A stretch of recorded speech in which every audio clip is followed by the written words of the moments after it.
Sa bawat barangay, may isang Barangay Board of Canvassers o BBOC. Ang BBOC ang magsasagawa ng canvass ng mga election returns at magpoproklama ng mga panalong kandidato.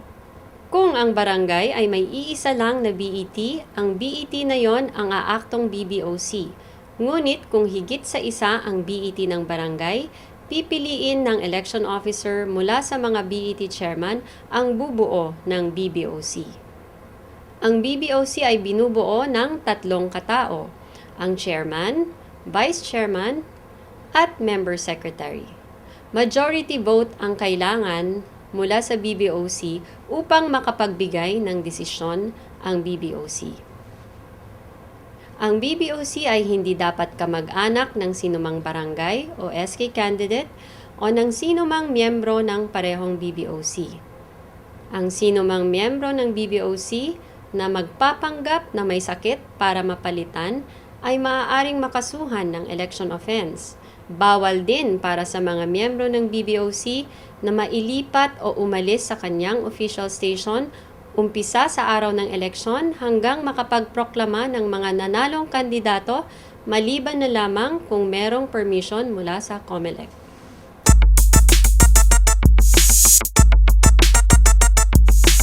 Limang araw bago ang meeting ng BBOC, magbibigay ng notice ang chairman sa mga kandidato at miyembro ng BBOC kung anong petsa, oras at lugar ang meeting ng BBOC. Kung ang barangay ay may higit sa isang BET, ang BBOC ay magkikita ng alas 6 ng hapon sa araw ng eleksyon sa voting center ng barangay para i-canvass ang election returns ng mga presinto sa barangay na yon. Kung ang barangay ay maraming voting centers, ang canvassing ay gagawin sa pinaka-accessible na voting center na itatalaga ng election officer. Kung paano mag-canvass, tingnan natin ang susunod na proseso. I-receive ng member secretary ang mga envelopes na naglalaman ng election returns para sa BBOC. I-record niya sa minutes of canvass ang condition at serial number ng mga envelopes at paper seal at ang precinct numbers na bumubuo sa clustered precinct. Bago buksan, ipapakita ng chairman ang envelope sa lahat na naroroon. Bubuksan ang envelope at kukunin ng ERs na nasa loob nun. Ihihiwalay ang ER para sa barangay at SK elections. Uunahing i-canvass ang mga SK ERs. Susuriin ang kondisyon ng inner seal ng ERs habang sinusulat ng member secretary sa minutes ang kondisyon at serial number ng paper seal. I-break ang inner seal, tanggalin sa pagkakatupi ang ER at ipakita to habang nire-record sa minutes ang kondisyon at serial number nito. Kung walang objection sa mga ERs, babasahin ng BBOC ang botong natanggap ng bawat kandidato at isusulat din ang mga ito sa Statement of Votes o SOV. Sa pag-accomplish ng SOV, paghatian ng 3 kopya ng SOV. Ang 2 kopya ay hahawakan ng Vice Chairman at ang 1 kopya ay sa Member Secretary. Sagutan ng Statistical Data portion. I-record sa SOB kasabay ng pagbasa ng Chairman sa mga boto. Kung may objection o tumututol sa mga ERs, isusulat ng Member Secretary ang objection sa minutes at magpapatuloy sa pag-canvass ng ERs. Pagkatapos i-canvass ang isang ER, isusulat ng chairman sa gawing kanang taas ng bahagi ng ER ang salitang canvass at ilalagay niya ang kanyang pirma at petsa ng canvass. Pagkatapos, ibabalik sa envelope ang canvass ER. Matapos makanvas ang lahat ng ER, ikukumpara ng Vice Chairman at Member Secretary ang kanilang itinala sa kani-kanilang kopya ng SOVs. Kung may discrepancy o pagkakaiba sa kanilang itinala, titingnan nila ang election return at itatama na isulat nila sa SOV. Dapat mag-initial ang lahat ng miyembro ng BBOC sa lahat ng corrections.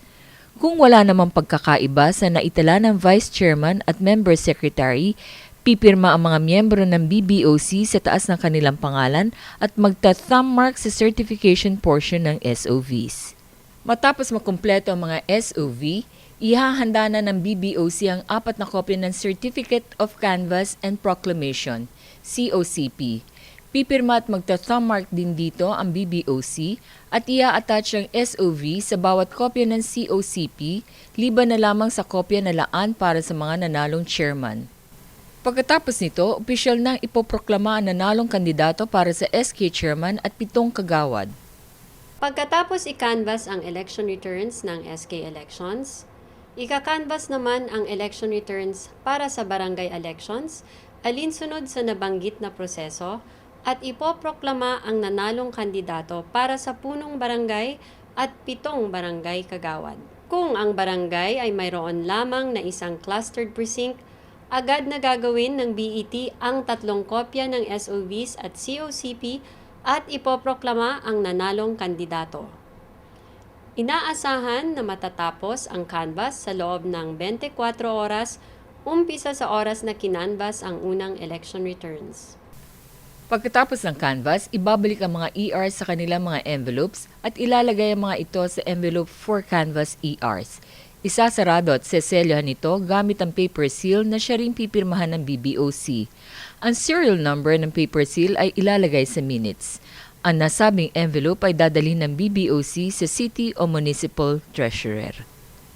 Masasabing mayroong tie kung 2 o higit pang kandidato para sa chairman ay parehong nakatanggap ng pinakamalaking boto o di kaya ay 2 o higit pang kagawad ay nakatanggap ng parehong boto para sa una o huling posisyon.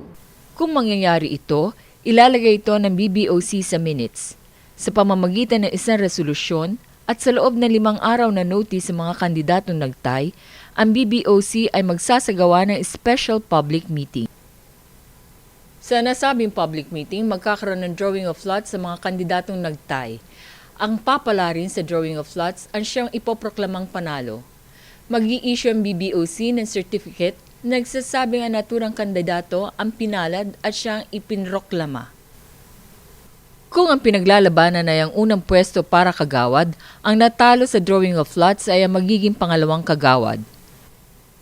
Ngunit kung higit sa 2 ang nagtay sa unang pwesto para sa kagawad, isusulat sa nakarolyong papel na bubunutin ang numerong 1, 2 at 3.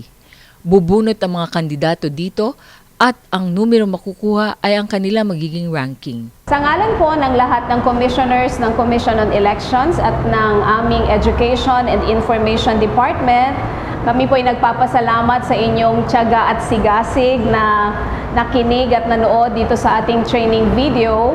More than any one of us in the Commission on Elections, you, our partner teachers, are the face of the elections in our country.